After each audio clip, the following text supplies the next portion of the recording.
Can you explain to me how I can have a fully functioning strand of lights on my Christmas tree? I roll them up carefully. I put them in a box. I put them in the attic, and they don't get touched for a year. I bring it down off the attic. I unroll it carefully. I plug them in. Inevitably, there's several of them that just don't work. Can you explain that to me? Good morning and welcome back to another episode of Board Shorts with Kirby Smith. I'm Kirby Smith and I'm standing here with Mr. Mike Vitta, who is a Lake County Fire Marshal. Good morning, sir. Morning, how are you? Fantastic. How are you doing? Great to be here. So we're getting close to holiday season and we're going to talk about fire safety during the holiday season. And the one thing that's coming up is Thanksgiving.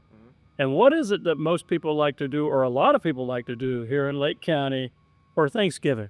People are frying turkeys these days, and it's a good way to prepare your holiday meal, but there are some safety steps that can be taken, to ensure that it's done safely.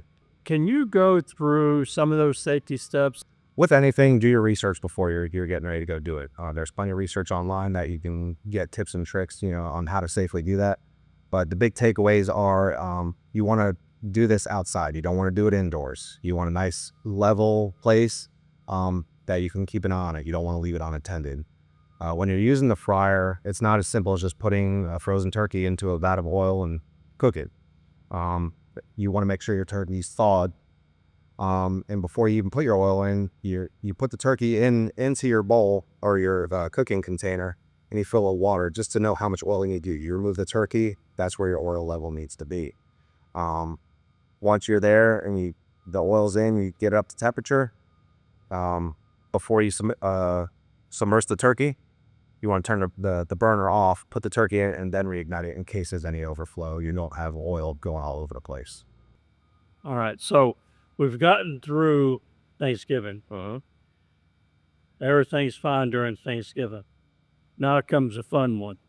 It's the present time, Christmas, and getting ready for it. And can you go over some of the things that you have experienced through your professional career and then what people can do to help mitigate any hazards? Absolutely. So when you're getting into the holiday seasons, we're now dealing with cooler weather.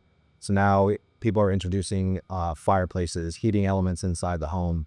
And a lot of what we see on these cold snaps and here in Lake County is space heater fires. And typically it's the space heaters too close to ordinary combustibles. They put it close to the bed. When you're using a space heater, one, you want to make sure you're home. You always have a working smoke alarm, but you also want to keep a safe zone of about 3 feet away from any other combustibles to ensure that, there's no hazards when you're using a space heater. So we've gotten through the cold snap, but now we have a Christmas tree sitting there. Oh, yeah. And as you know, here in Lake County, there's a lot of live trees vendors around. Can you go over some of the safety aspects and preparations of what you should do if you have a live tree? When you're going to pick out your live tree, you obviously want to check it, talk with your local vendor, and make sure it's in good shape. You want to check the needles. If needles are dropping off it while it's in the tent, probably not good. You want to buy one to where you rake your hands over it, everything's intact.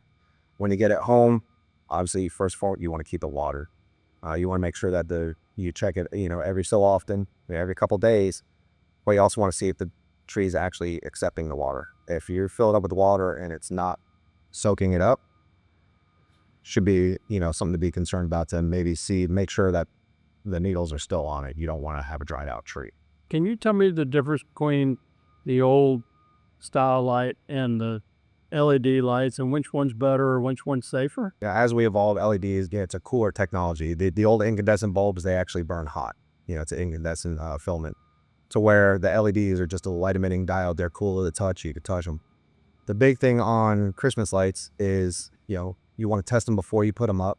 We store them, in an attic or everything like that. You want to make sure they work first. But you're also, checking the wiring. You don't want any frayed wires. Christmas lights, they're not super expensive. They're on the cheaper side. If you see a frayed wire or something, it's not worth trying to repair it, fix it, throw it out, get a new set. So, Mike, we've gone over Thanksgiving. We've gone over Christmas.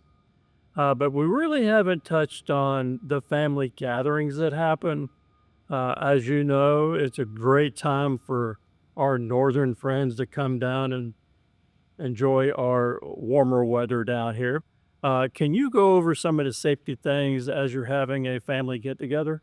If there's food in the kitchen, someone should be there. You know, should never leave anything unattended. Make sure you're using safe warming dishes. You know, if you're using sterno cans, you know, try to use an electric warmer if you can. But if you are using sterno cans, make sure that they're on a nice, you know, flat surface and keep an eye on them. Let's talk about some of the safety equipment that you'd have ready and on hand. There's some things that you would like to point out that maybe people don't think about, or they think about and just say, maybe tomorrow or the next day. Well, it can be really important to have on hand. So every day, you know, a working smuggle on the home will save a life. So you always want to check them monthly. We're coming up on the time change shoots. So that's the time to change your batteries. But you also want to check them monthly to make sure that they're operating. If they're older than 10 years old, you should replace them. You know, that they have a life on them. Also is keep an extinguisher inside the home. It's not as simple just taking it, putting it underneath the cabinet. You want to take a look at it, make sure it's, you know, in the green, it's still fully charged. You want to move it around a little bit side to side to make sure that the extinguishing agent's not caked up on the bottom, so he's moving. And also, it doesn't hurt. Watch a 30-second video on how to use a fire extinguisher if you don't know how to use one.